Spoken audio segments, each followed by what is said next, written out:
नमस्कार, मैं हूं निकिता और आप देख रहे हैं सत्यहिंदी.com। चलिए एक नजर डालते हैं अब तक की सुर्खियों पर। वित्त मंत्री निर्मला सीतारमण आज 1 फरवरी गुरुवार को लगातार छठा बजट पेश करेंगी। बता दें कि यह मोदी सरकार के दूसरे कार्यकाल का अंतिम बजट होगा। 2024 के इस अंतरिम बजट की शुरुआत वित्त मंत्री ने अपनी टीम के साथ फोटो सेशन से की। इसके बाद उन्होंने महामहिम राष्ट्रपति से मुलाकात कर बजट की मंजूरी ली और अब वह संसद पहुंच गई हैं, जहां वह साल 2024 का अंतरिम बजट पेश करेंगी। बता दें कि अंतरिम बजट इसलिए है क्योंकि देश में लोकसभा चुनाव होने हैं।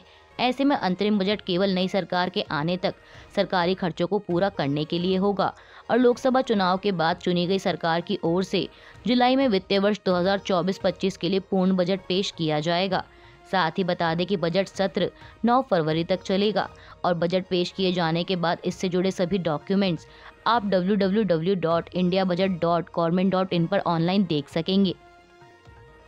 झारखंड के एक अवैध खनन मामले में ईडी की जांच का सामना कर रहे हेमंत सोरेन ने मुख्यमंत्री पद से इस्तीफा दे दिया है। उनकी जगह पार्टी के वरिष्ठ नेता और परिवहन मंत्री चंपई सोरेन को मुख्यमंत्री बनाया गया है। बता दें कि सोरेन इस समय ईडी की हिरासत में हैं। ऐसे में सोरेन के इस्तीफे पर प्रतिक्रिया देते हुए बीजेपी ने कहा कि कोई भी कानून से बड़ा नहीं होता। झारखंड से बीजेपी के राज्यसभा सांसद दीपक प्रकाश ने पीटीआई से बातचीत के दौरान कहा कि 4 साल के राज में हेमंत सोरेन ने झारखंड को लूटा है। सोरेन शराब घोटाले, जमीन घोटाले और खनन घोटाले में शामिल थे, लेकिन कोई भी कानून से बड़ा नहीं होता। कानून के सामने सब एक समान हैं। झारखंड के पूर्व मुख्यमंत्री हेमंत सोरेन को ईडी ने गिरफ्तार कर लिया है और आज गुरुवार 1 फरवरी को उन्हें रांची की विशेष पीएमएलए कोर्ट में पेश किया जाएगा, जहां ईडी अदालत से मामले में आगे की पूछताछ के लिए सोरेन की रिमांड की मांग करेगी। बता दें कि इससे पहले कल बुधवार को भी ईडी ने हेमंत सोरेन से करीब 7 घंटे तक पूछताछ की थी, जिसके बाद उन्हें गिरफ्तार कर लिया गया। ईडी की गिरफ्तारी के बाद हेमंत सोरेन ने झारखंड हाईकोर्ट का रुख किया है। मीडिया रिपोर्ट्स के मुताबिक उन्होंने ईडी की कार्रवाई के खिलाफ हाईकोर्ट में याचिका दायर की है, जिस पर अदालत आज सुबह 10:30 बजे सुनवाई करेगी। वहीं सोरेन की गिरफ्तारी के खिलाफ आदिवासी संगठनों ने प्रदर्शन किया और आज गुरुवार को राज्य में बंद का आह्वान किया है। केंद्रीय सरना समिति के अध्यक्ष अजय तिर्की ने बताया कि बंद में 15 से 20 संगठन शामिल होने वाले हैं। हालांकि बंद का असर इमरजेंसी सर्विसेज पर नहीं पड़ेगा। ईडी की जांच का सामना कर रहे हेमंत सोरेन ने जांच एजेंसी के उन अधिकारियों के खिलाफ शिकायत दर्ज कराई है जिन्होंने 29 जनवरी को सोरेन की गैर मौजूदगी में उनके दिल्ली स्थित आवास की तलाशी ली थी। एफआईआर रांची के पुलिस स्टेशन में SC/ST एक्ट के तहत दर्ज की गई है। जानकारी देते हुए रांची के एसएसपी चंदन कुमार सिन्हा ने मीडिया को बताया कि मुख्यमंत्री हेमंत सोरेन ने अपनी शिकायत में कहा है कि ईडी अधिकारियों की टीम बगैर सूचना के उनके घर पर गई और उनकी छवि धूमिल करने के लिए गलत खबरें फैलाई। हेमंत सोरेन के मुख्यमंत्री पद से इस्तीफा दिए जाने के बाद झारखंड मुक्ति मोर्चा के मुख्यमंत्री चुने गए चंपई सोरेन ने सरकार बनाने का दावा पेश किया है।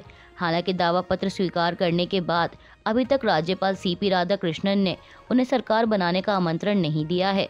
ऐसे में झारखंड में अभी ना तो कोई मुख्यमंत्री है और ना ही कार्यवाहक मुख्यमंत्री। माना जा रहा है कि राज्यपाल आज गुरुवार को चंपई सोरेन को सरकार बनाने के लिए आमंत्रित कर सकते हैं। हेमंत सोरेन की गिरफ्तारी को लेकर कांग्रेस नेता राहुल गांधी ने बीजेपी और केंद्रीय जांच एजेंसियों पर हमला बोला है। उन्होंने एक्स पर लिखा कि ईडी, CBI और आयकर विभाग आदि सब सरकारी एजेंसियां नहीं रहीं, अब यह बीजेपी की विपक्ष मिटाओ सेल बन चुकी हैं। कांग्रेस नेता ने आगे कहा कि खुद भ्रष्टाचार में डूबी भाजपा सत्ता की सनक में लोकतंत्र को तबाह करने का अभियान चला रही है। हेमंत सोरेन पर ईडी की कार्रवाई को लेकर कांग्रेस नेता प्रियंका गांधी ने भी प्रतिक्रिया दी है।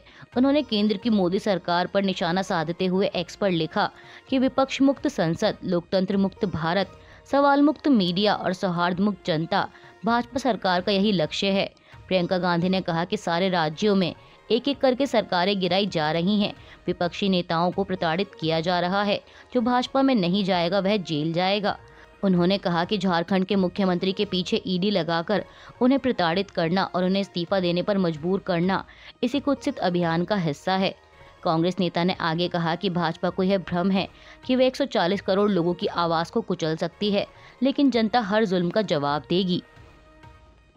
हेमंत सोरेन की गिरफ्तारी पर कांग्रेस अध्यक्ष मल्लिकार्जुन खड़गे ने कहा कि जो मोदी जी के साथ नहीं गया वो जेल जाएगा।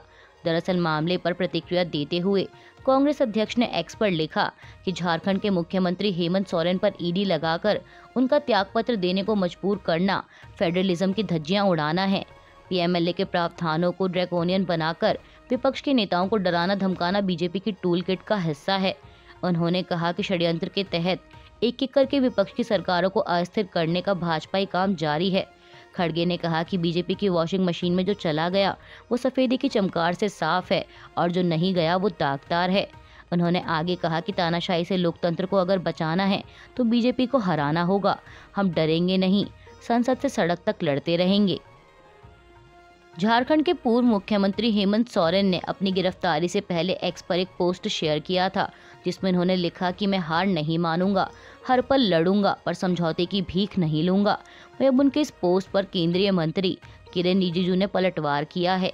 केंद्रीय मंत्री ने एक्स पर लिखा कि मैं कहीं अधिक पिछड़े क्षेत्र का आदिवासी हूँ, मुझे ये आपका डायलॉग मजाकिया लगता है। उन्होंने कहा कि अगर शिबू सोरेन जी डायलॉग कहते तो मैं मान सकता हूँ, लेकिन एक बिगड़ैल बेटे को ये डायलॉग शोभा नहीं देता। केंद्रीय मंत्री ने आगे कहा कि वैसे भी आदिवासियों को जनता का पैसा लूटने का लाइसेंस नहीं है। दिल्ली के कथित शराब नीति घोटाला मामले में ईडी ने मुख्यमंत्री केजरीवाल को कल बुधवार को 5वां समन जारी किया है।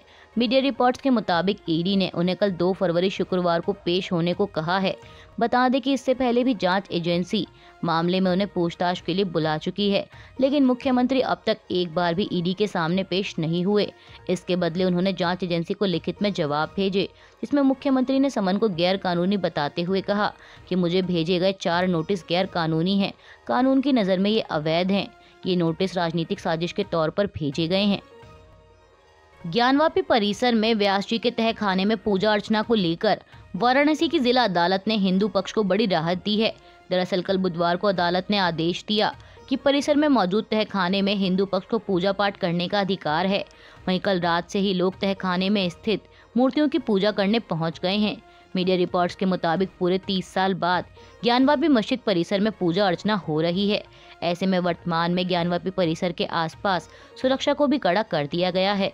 जहां अदालत के इस फैसले पर हिंदू पक्ष ने धन्यवाद देते हुए खुशी जाहिर की, तो वहीं मुस्लिम पक्ष ने फैसले को हाई कोर्ट में चुनौती देने की बात कही है। मुस्लिम पक्ष के अधिवक्ता मुमताज अहमद ने कहा कि आज जिला न्यायाधीश ने हिंदुओं को पूजा करने का अधिकार देकर अपना अंतिम फैसला दे दिया है, लेकिन अब हम इस फैसले के खिलाफ हाई कोर्ट जाएंगे। तहखाने में पूजा अर्चना किए जाने के आदेश पर स्वामी रामभद्राचार्य महाराज ने कहा कि ज्ञानवापी में व्यास जी तहखाने में अब ब्राह्मण पूजा कर सकते हैं और इसी प्रकार का फैसला कृष्ण जन्मभूमि में भी आना है। उन्होंने कहा कि वह ये वचन देते हैं कि हम श्री कृष्ण जन्मभूमि लेकर रहेंगे। बता दें कि ये बातें उन्होंने एक रामकथा के दौरान कही। तहखाने में पूजा अर्चना के आदेश को लेकर AIMIM प्रमुख असदुद्दीन ओवैसी ने 6 दिसंबर की तारीख को याद किया है। ओवैसी ने जिला अदालत के फैसले पर प्रतिक्रिया देते हुए कहा कि यह प्लेसेस ऑफ वर्शिप एक्ट का उल्लंघन है। उन्होंने कहा कि 1993 के बाद से आप खुद कह रहे हैं कि वहां कुछ नहीं हो रहा था, अपील के लिए 30 दिन का समय देना था। ओवैसी ने कहा कि ज्ञानवापी मस्जिद के तहखाने में पूजा की इजाज़त देना गलत है। बाबरी विध्वंस से जुड़े एक सवाल पर उन्होंने कहा कि हाँ, 6 दिसंबर दोबारा हो सकता है, क्यों नहीं हो सकता। स्टॉक मार्केट आज गुरुवार 1 फरवरी को पॉजिटिव नोट पर खुली, लेकिन उसके बाद फिसल गई है। जहां निफ्टी 21,750 के पास कारोबार कर रहा है, तो वहीं सेंसेक्स 71,800 के पास ट्रेड कर रहा है। बता दें कि इससे पहले बुधवार को सेंसेक्स 612 अंक गिरकर 71,752 पर बंद हुआ था। बात करें बैंक निफ्टी की, तो बैंक निफ्टी 45,900 के लेवल पर ट्रेड कर रहा है। अभी के लिए बस इतना ही। बाकी की खबरों के लिए जुड़े रहिए सत्यहिंदी.com के साथ।